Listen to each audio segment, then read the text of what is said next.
Most of the crossovers that Langrisser does, I never heard of them. Guyver is the next collab. Probably the coolest collab that I ever seen. Like, look at this artwork.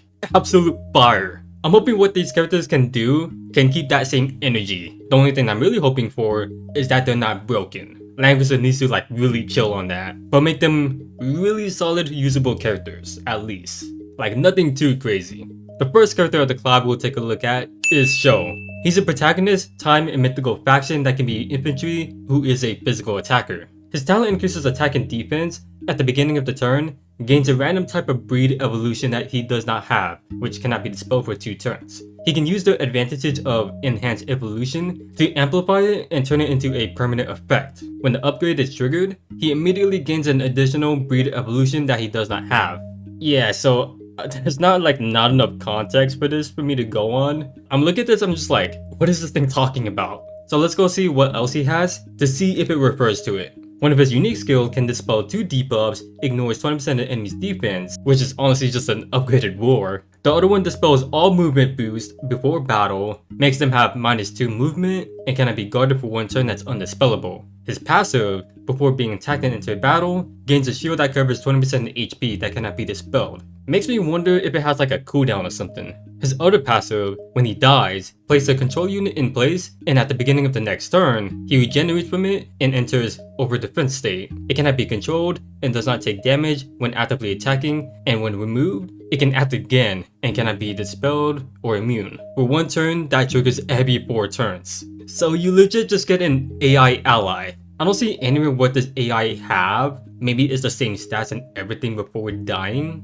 Sometimes AI can be annoying, it just really depends on what they have. But most of the time, they'll just do like some of the dumbest things. His 3C has a passive where if he has 3 or more types of breed evolution, the cooldown of all skills will be reduced by 1 turn. It's a single target, increasing the enemy's damage taken by 20% before battle that's undispellable for 2 turns. Melee soldiers can attack with you. Okay, yeah, so it's not really explaining what else the breed evolution is. I feel like it's one of those things that will only tell you if you're in battle. Like, I don't know why that's a thing that they do, because just reading the character, I can't like accurately judge him. But overall, this guy has some pretty generic stuff. I do like his passives. That shield is really nice and the other one is really unique, but I'm not sure how useful it actually will be. So yeah, it's hard for me to give my first impression on this solely because I have no clue on what his talent is all about. Like imagine if it's something like really crazy, which I wouldn't be surprised about lately with all these insane characters that Langrisser has been releasing. The other character running alongside Sho is Archanfel, or Archanfel? I'm not sure how to pronounce it, so I'm just gonna go with Archanfel.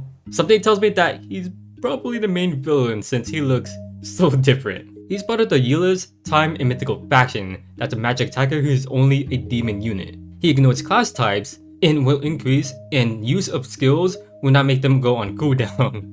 What?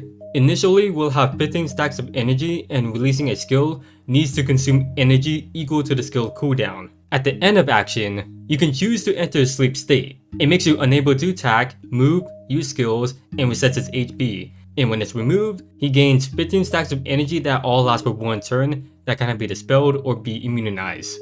Okay, so it looks like if a skill has like a 5-turn cooldown, you will lose 5 stacks of energy to reset the cooldown of that said skill. And sleeping is what helps him regenerate those. That's honestly really crazy considering 15 is quite a lot too. This guy is gonna be spamming like crazy. That's 3 usage of a 5-turn cooldown skill, and that's honestly pretty huge. One of his skills deals more damage to soldiers that reduces attack and int for 2 turns. The other has a passive where if his talent is triggered and enters sleep, he can teleport to his ally somewhere within 5 blocks and designates them as agents. That takes all attacks by the caster within 3 blocks, ignoring class restriction for 2 turns. When using this, he can teleport to the vicinity of other troops to move 3 blocks and attack, so it's an act again skill. He will lose 1 energy for every 1 square between the target and him. After using the skill, the talent cannot be triggered and buff duration does not go down. This is really good. Act again are always the best thing for a lot of characters. Also with this passive, he can literally just do a hit and run. You gotta love those type of characters. His other passive, when attacked and enters battle, consumes 2 stacks of energy to reduce damage taken and reflect damage. Dude has another passive. If his energy is 5 stacks or higher, He cannot be crit, and when triggered, enters sleep 1 time per battle. When using this, he gets a command: other allies within 2 blocks of the area cannot be targeted by enemy skills outside of 3 blocks. And when an enemy moves to the command range, they consume 1 mobility for 1 turn that has a 4-turn cooldown. So yeah, not the most consistent, which is only useful against ranged attackers. Oh wait, that passive is a revive. Oh, that is very good. Yeah, that really changes things. Let's see his 3C first to see if it's like a must-have skill, because I can already see this guy has a lot of good options. His 3C of course has a passive. At the start of a turn, for every 5 stacks of energy, he does more damage, from 10% up to 40%. Wait, what? What kind of math are they doing right here? This is an AoE that has a teleport effect that also applies a special turn to the center for 1 turn. The command makes enemies within 2 blocks around have a 30% chance of randomly teleporting to the adjacent 1 square at the end of action. So this is literally just lifting his 3C. It's more about crowd control than anything, except you're doing actual damage. Plus, what's up with the passive? He has a max of 15 stacks, but his damage maxes out at 40%? I just don't understand the math here. 5 times 3 equals 15, so each 5 stacks ups his damage by 10%, which caps out at 30% at 15. So it makes sense that way, right? Like, am I the only one that's like really bothered by this? So I'm really confused with the calculation behind this. But yeah, other than that, this guy has some really insane options to choose from. In fact, way too many. Even having access to mass attack, that is really huge. Overall, this guy looks really amazing. Maybe not crackdown, maybe yeah, but his versatility is through the roof. Imagine spamming his 3C to constantly mess with positioning. Then, once he runs low on energy, he can literally just do a hit and run to reset. The best character in this crossover so far. And I just noticed this, but both him and Sho have 4 unique skills, counting out the 3C. So I'm wondering if Agito is also the same thing, although I don't think so maybe, since he is a free character in this collab. SSR too, so let's see. He's an infantry that's part of the strategy, Euless and Time faction who's a physical attacker. His talent at the end of action gains 1 ambition stacks. It increases attack and defense that accumulates to a max of 5 stacks for 3 turns. When killing an enemy, refreshes all ambitious stacks to the maximum duration. He gets +2 mobility when having 3 more stacks, and increases the damage of active attacks when having 5 ambitious stacks and can move 3 blocks after attacking. Not bad. You can get some at the gen characters to help him get going much more faster. Oh wow, he has 2 of the same skills as Sho. Both of them are 2Cs. Another skill that he has no damage multiplier and a 50% chance to apply 1 random debuff to the enemy after battle, and soldiers can attack with you. He has an AoE that attacks in a straight line reaching 6 blocks, that dispels 3 debuffs before attacking, and increasing its damage for each debuff dispelled. And this thing is his only AoE skill. Finally, with his 3C, the passive on it, if the max number of ambition you have at the end, you'll gain 1 random buff. This is a single target skill that attacks before the enemy. When killing an enemy, reduces the skill by 3 turns and gains an additional 1 stack of ambition. Soldiers can attack with you that reaches 2 blocks long. Not bad, I like it a lot. It's a good, somewhat generic 3C for a free character. Agito is not bad for someone who is free to get. And I kinda like it when they do that. They make them pretty solid for newer players who needs an attacker like him. Characters that they can use for now until they can get some of the more better ones. The only issue is his factions and having the patience to stack his talent buff. With the exclusives, we got an armor for Tourmilque. At the beginning of the turn, converts the larger number of sensibility or rational to the other, and the number of transformation will be 1. The smaller the difference between the number of rational and sensibility, the higher her damage, up to 10%. I haven't used Tourmilque in a very long time, but I do recall her stacking 1 more so than the other. I think it was rational. So having this helps her flip-flop between the benefits of having whatever more stacks that she has. The other is a weapon for Precia. Time shifting, which is time flux I'm pretty sure, reduces all her cooldown by an additional 1 turn. And time consolidating, which is most likely chrono break, no longer has a cooldown. For every skill that is not on cooldown, her damage increases. Precia is a very complicated character to use. You need to have very good micromanagement with her. Plus, not a great character herself since all she wants to do is to poke the enemies with her 3C. So yeah, very complicated for no reason for only doing one thing. But in regular content, she's alright. Definitely more usage in there. For the casting skills, first up is for Loli Jessica. Her Actigan triggers +1 range and then additional talent stacks. Like, permanently? Or only when she acts again? Really good either way, but I want to know if it's like a lasting buff or not? That's the real question that I have.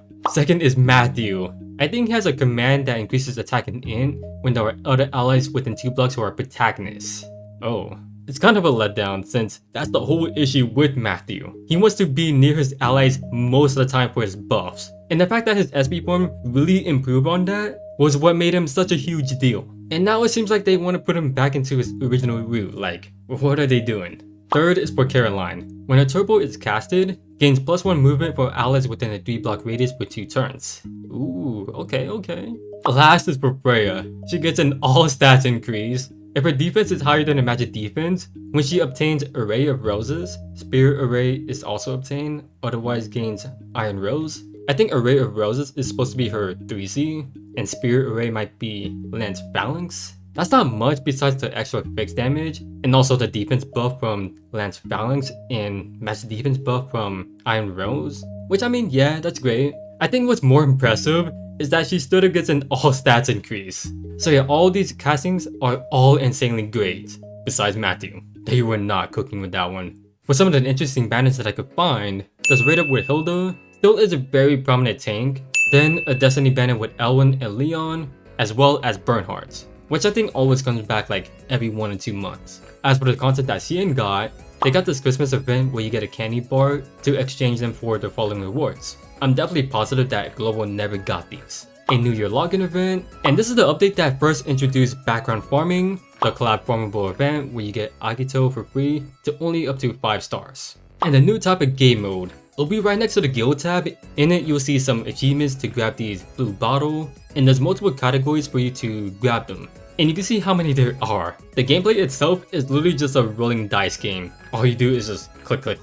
The way you fight enemies is literally rolling a dice, and the number that you roll is how much damage that you do. And if you have buffs, it can have some added benefits. You can even run into other stuff that'll buff the hero that you have, run into annoying enemies, and find treasures. Also, when you fight enemies, you have to use a certain number of pawns that will generate similar to stamina. You can also get more of these by running into this statue looking object, as well as using the gray pawn to restore them by 10 each time. You can add more characters with you once you find them somewhere in the territory that you'll be playing on.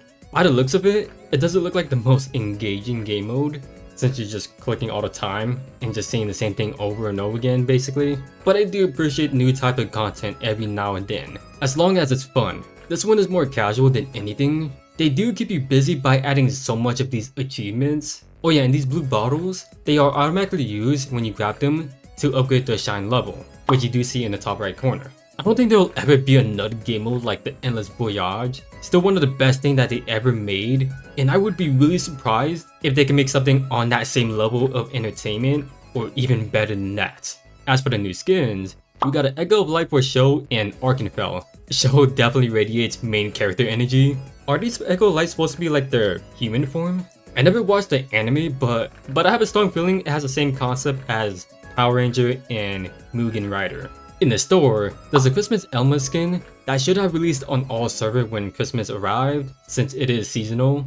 There's a Guardian Infantry and Giant Zombie skin by farming the Collab event, and I like the way how they made the Giant Zombie. The best thing that they ever have designed. Then a martial lot of skin for my boy Theon. Oh, if it weren't for the upcoming insane banners that we're getting, I would have thought about getting this. Maybe I'll get it either way. Theon is one of my favorite characters, so I'll probably make an exception.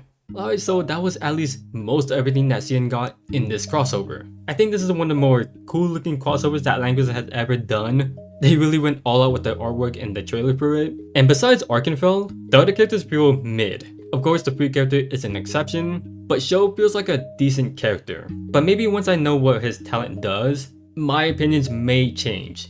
So far though, the real prize in this crossover is Archanfel, since he is really versatile. But that's all I got for you guys. If you guys did enjoy this video, feel free to leave a like and subscribe to see more, and feel free to let me know down in the comments how you guys feel about this crossover that CN got. So yeah, thanks for watching. Your fellow Z.